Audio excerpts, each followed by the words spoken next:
Spend a day with me in Dubai. We're going to one of the biggest shopping centres in the world. It's called Dubai Mall, and guys, this place was fucking huge. There's an aquarium inside the shopping centre. The views as well here, stunning. This was actually my first time ever in Dubai, and when I tell you I'm already excited to come back. Oh my god, this made me giggle. This place is so huge, you can literally get like lifts around the place on these little cars. First thing I noticed about this place, so clean, so beautiful. I've never seen a shopping centre look this nice before. It is just unbelievable. One of those places where everywhere you look, I feel like there was something to look at. There was just so many features. I mean, just look at this. And this is one tiny section of the shopping mall, and they have this. It's just absolutely crazy. Anyway, aquarium first. So there is this viewpoint here, this like glass viewpoint that you can look at for free, but it does tend to get quite busy because it's like the main viewpoint area. So me and Jake thought, you know what, let's go inside, let's get wristbands and let's do like the full experience. First thing we did was this like boat ride. So it's basically where you're on top of the aquarium on this like glass bottom boat, and it's actually pretty cool. You get to see the aquarium tunnel from the top. You're like floating on top of the water. You're like on this giant fish tank. So many different types of fish. There's sharks. Look at this little guy. He was showing off. Some main character energy right there. Like that little guy knew the camera was on. After that, I'm not sure what this bit's called, but we went into a different section where there was all different types of animals that you could see. Which is crazy because you see the viewpoint in the tunnel and you think that's big, and then there's this whole other section hiding inside, which just proves how big this mall is. There was parrots, loads of different types of fish, the otters.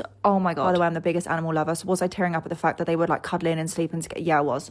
We just explored around. I feel like there was so much to look at, so much to see. The penguins, I have no words. Watch their little hop. Watch them hop. I simply cannot cope. I think this was the cutest thing that I saw there because look at them. They're just adorable. How can you not just... I just want to pick one up and put it in my pocket.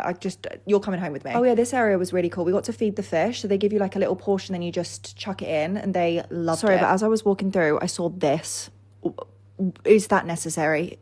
Do we need that? No, I don't know if this is a crocodile or an alligator, but either way, this place had one of the biggest ones I've ever seen in my entire life. And the funny thing is, the camera doesn't do this boy justice. You know, when you stare at something, you think this isn't real. Like, that's how big and chunky this boy was. Like, how was that an actual animal? Like, that's just like roaming about. It's just like chilling in some waters. Thing is, fun fact about me, the ocean is one of my biggest fears ever, and heights, but I just think it's so terrifying. You honestly won't catch me in the sea, like swimming in the sea. That was a sloth, by the way. Me just getting emotional over a sloth. Right, the next section we actually went through the tunnel this time. So you get to see all the animals up close, like the shark. I've never been that close to a shark in my entire life. Like being able to properly look at it like that from below was crazy. Also, this was so cool. The divers were like feeding the animals. There was a guy telling us all about it, how they feed the animals every single day, which is what keeps them obviously full. And that's how like they don't like eat each other and like attack. I don't know. The whole thing was just really, really fascinating. And the fact that that is in the middle of a shopping centre, wild. After that, I did what I think is every girl's dream. We just shopped until we dropped. By the way, just to give you an idea about these shops, this is the Nike store. Nike, so big. We of course went into Sephora. As you can see, Jake was really happy about that. Oh my god, this shop was so cool. It was called Crypt. They had road bits, guys. And I thought, you know what, it's in front of me. I'm going to treat myself. I'm going to do it. I've never seen a dedicated Krylon store before. That was cool. This place was cool. It's like the equivalent of our like Superdrug maybe, or not only did they have a huge Zara store, they had this Zara home one, and it's probably the cleanest, nicest, aesthetic looking store I've ever seen. They had a lot of like familiar stores that we have in the UK, but they were just like big. But they also had so many like cool, unique, different stores as well, which was fun. All I'm going to say, when you're in Dubai and you can get it tax-free, I may have made a cheeky purchase. We did also grab some lunch as well. This is Cheesecake Factory, which I feel like I've heard so much about. I got the fettuccine Alfredo and it was delicious. Sorry, this is so random, but can we also talk about the toilets in Dubai? These were some of the nicest toilets I've ever been to in my entire life. Not only were they so clean and smelled amazing, but there was like a heated toilet seat, proper towels to wipe your hands as well. And then even better, when you come out the toilets, there's these like stations, like makeup stations where you can like freshen up. And there was so much more I could have shown you. We jumped into loads of different shops, but honestly at that point, I shopped till I dropped and I was pooped.